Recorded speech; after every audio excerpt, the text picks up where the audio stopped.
સૌથી પહેલાં defence સ્ટોક્સમાંથી idea ફોર્જની વાત કરીએ. આજે 10%ની અપસાઇડ આપણને જોવા મળી રહી છે. એનું કારણ છે કે કંપનીને 137 કરોડનો ઓર્ડર મળ્યો છે. આ ઓર્ડરની અંતર્ગત કંપની મિનિસ્ટ્રી ઓફ ડિફેન્સને મિની યુએવીઝ એક્સેસરીઝની સાથે સપ્લાય કરશે અને આ સપ્લાય જે છે તે 12 મહિનાની અંદર કરવાની રહેશે.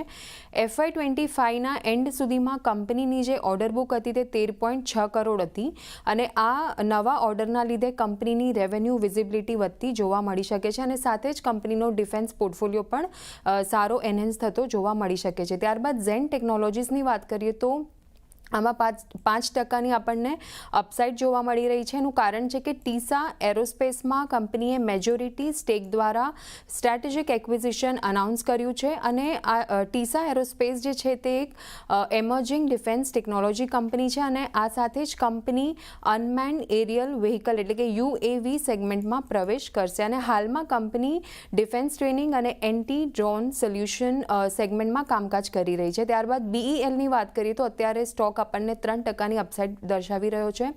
કંપનીને 585 કરોડનો ઓર્ડર મળ્યો છે. આ ઓર્ડરની અંતર્ગત તેઓ મિસાઇલ્સ માટે ફાયર કંટ્રોલ અને સાઇટિંગ સિસ્ટમ, કમ્યુનિકેશન ઇક્વિપમેન્ટ, જેમર્સ અને સ્પેર્સ સપ્લાય કરશે. કંપનીની ઓર્ડર બુકની વાત કરીએ તો FY25ના એન્ડ સુધીમાં 71,650 કરોડ હતી.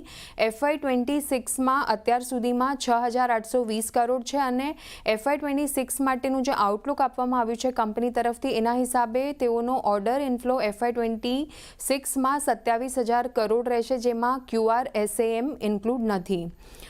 ત્યારબાદ સોલાર ઇન્ડસ્ટ્રીઝની વાત કરીએ તો કંપનીને 158 કરોડનો ઓર્ડર મળ્યો છે. આ ઓર્ડરની અંતર્ગત કંપની મિનિસ્ટ્રી ઓફ ડિફેન્સને ડિફેન્સ પ્રોડક્ટ સપ્લાય કરશે અને આ જે ઓર્ડર છે તે 1 વર્ષની અંદર એક્ઝિક્યુટ કરવાનો રહેશે. તો આ રીતે આપણને અલગ અલગ ડિફેન્સ સ્ટોક્સ પર આજે ઓર્ડરની ડિટેલ્સ આવતી જોવા મળી છે અને એના લીધે આ બધા જ સ્ટોક્સ આજે ફોકસમાં છે. ઓકે, તો આ ઓર્ડર મળવાના કારણે આ બધા ડિફેન્સ કાઉન્ટર આપણને ફોકસમાં આવતા દેખાઈ રહ્યા છે. આભાર શ્રદ્ધા, આપનો સમગ્ર માહિતી આપવા માટે. તો જે રીતે જોઈ રહ્યા છે કે ઓર્ડર બુક સારી મજબૂત આપણને થતી દેખાઈ રહી છે. આ કંપનીઓને એને કારણે એક ફોકસ બનતો દેખાઈ રહ્યો છે. પણ એક વ્યૂ વિરાટ BEL માટે લઈ લઈએ.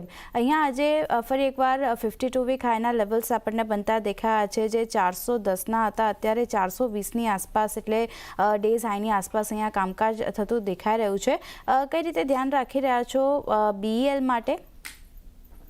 BEL નું કાઉન્ટર અગર જોવા જઈએ તો ઘણું એટ્રેક્ટિવ છે. કરંટ લેવલ પર આપણે જોયું કે એક કન્સોલિડેશન રેન્જ પછી એક સ્ટ્રેટ બ્રેકઆઉટ આવતું જોવા મળ્યું. ત્યાં આપણે સારી એવી રેલી ઓબ્ઝર્વ કરી. નીચેની સાઈડ પર 300ની આસપાસના લેવલ્સ હતા, ત્યાંનું બ્રેકઆઉટ આવ્યા પર આપણને 400 સુધીના લેવલ્સ ફરીથી બનતા જોવા મળ્યા. હવે અહીંયાથી ફરીથી એક નવા શિખર તરફ મૂવ થતો જોવા મળી રહ્યો છે, which is a very positive sign for the stock. Possible છે કે અહીંયાથી આપણને એક ઘટાડો આવતો જોવા મળે, કારણ કે છેલ્લા ઘણા સમયથી ઓવરબોટ ટેરેટરીની અંદર કારોબાર થતો જોવા મળી રહ્યો છે.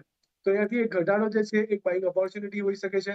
બાય ઓન ડિપની સ્ટ્રેટેજી ફોલો કરીને ચાલી શકો છો. BEL માટે 400 રૂપિયાની આસપાસ અગર તમને કાઉન્ટર મળે છે તો ત્યાંથી તમે લોંગ કરીને ચાલી શકો છો. 380ની આસપાસનો સ્ટોપ લોસ મેન્ટેન કરો.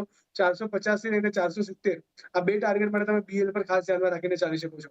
કરંટ પ્રાઇસ થોડો અગ્રેસિવ છે. બીજી થોડો ઘટાડો આવે કે પ્રોફિટ બુકિંગ આપણને બધું જોવા મળે તો ત્યાંથી તમને લોંગ કરીને ચાલવાની સલાહ રહેશે. એટલે જો ખાસ કરીને ડિફેન્સ સ્ટોક્સ પર આપણને એક આમદ બનતો દેખાઈ રહ્યો છે. BEL પર આજે આપણને એક સારી તેજી સાથેનું કામકાજ છે અને ઓલમોસ્ટ દિવસના ઉચ્ચતમ સ્તરની પાસે છે કાઉન્ટર, ત્યારે તમને એક અહીંયા પણ એક આમદ અત્યારે બનતો દેખાઈ રહ્યો છે, એટલે એના પર એક નજર રાખીશું.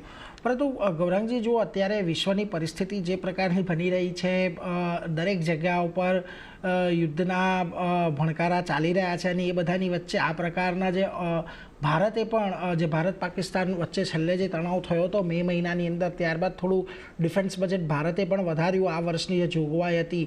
અને આજે UAV જે ખાસ કરીને આપણે જેને ડ્રોન કહીએ છીએ એ પ્રકારની સિસ્ટમ માટે થોડુંક ચલણ વધ્યું છે. કઈ રીતે તમે આખી આ UAV બનાવનારી કંપનીઓની સ્પેસને જોઈ રહ્યા છો? અહીંયાથી શું કોઈ કંપની અત્યારે આપની લિસ્ટની અંદર સામેલ છે ખરી? નીરજભાઈ, યુએ નો અર્થ શું હોય છે પેલા એ આપણે જાણી લઈએ. યુએ નો મતલબ હોય છે અનમેન્ડ એરિયલ વ્હીકલ, UAV. એટલે કે એમાં કોઈ બી ફિઝિકલ વ્યક્તિ મોજૂદ નથી હોતો.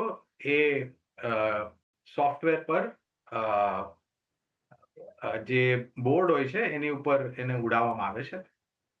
તમારો પ્રશ્ન કે કોઈ કંપની, હવે સ્પષ્ટીકરણ તો હું આપી નહીં શકું કારણ કે એવી કોઈ કંપની મારા ધ્યાનમાં નથી, પણ આ રક્ષા ક્ષેત્ર આપણે ઘણીવાર પહેલા ઘણા લાંબા સમયથી આપણા ચેનલ CNBC બજાર પર ટિપ્પણી કરતો આવ્યો છું રક્ષા ક્ષેત્રને લઈને. અને મેં એ બી ટિપ્પણી કરી છે કે તમે રક્ષા ક્ષેત્રમાં રોકાણ કરો તો 3 મહિના, 6 મહિના, 9 મહિના, વર્ષ, 1.5 વર્ષ માટે ન કરો. 3 થી 5 વર્ષ માટે કરો, જેનાથી તમારા રોકાણની ઉપર તમને સારું વળતર મળશે લાંબા ગાળે. અને આ માત્ર શરૂઆત છે.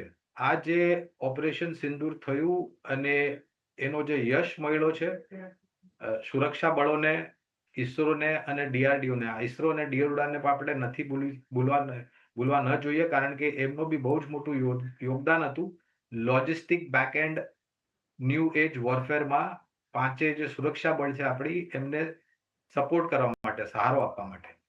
અને જે રીતના પરાક્રમ કર્યા છે, જે બી હથિયારો ભારત તરફથી પાકિસ્તાનમાં મોકલવામાં આવ્યા અને જે રીતના જે હામી પહોંચી છે પાકિસ્તાનમાં, ખાસ કરીને એરપોર્ટ્સ અને લડાકુ વિમાનોને પણ ધ્વસ્ત કરી દીધા છે.